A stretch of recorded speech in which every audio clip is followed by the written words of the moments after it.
Mandum Nabi bertaturi wahai taulan 25 yang disebut dalam Al-Quran.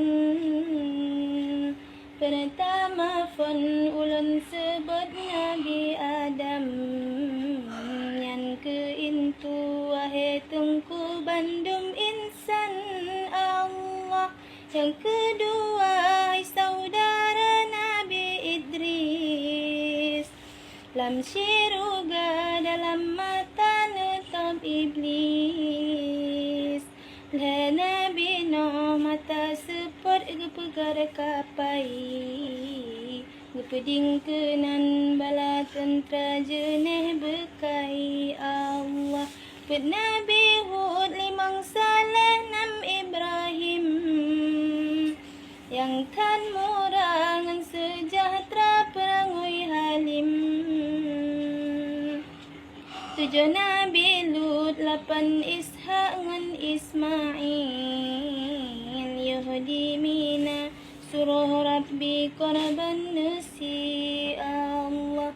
10 Harun 11 Musa ana Imran, bukit tersinaran marit dengan Tuhan. 12 Daud lemah lembut mengatan su, iyang ilehan jadeh lete dan laju Allah.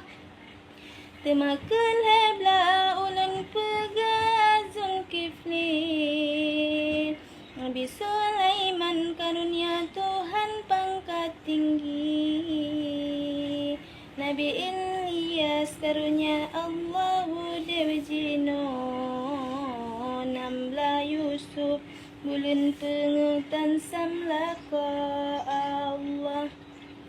Hajrah rupa Nabi Yusuf haiba hati, pengazalika perumuh raja nanggra Mesir.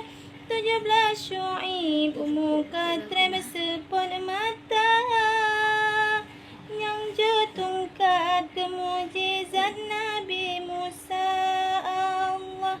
18 ulun pegah Zakaria, Nabi Ayub, Nabi Ilyas, Nabi Yahya. 22 saudara Nabi Yakub, 20 Nabi Yunus lamprut engkot Allah. 20 put ulun sebut Nabi Isa, anak Maryam karunia Tuhan hana ayah. 25 kambal kenang rakan mertua, Nabi Muhammad pangulai Rasul kesudahan Allah. Mandum Rasul 25 haibah hati, ya amarno budah jina bela lole, ja amarno ba ulama bela lalo, gada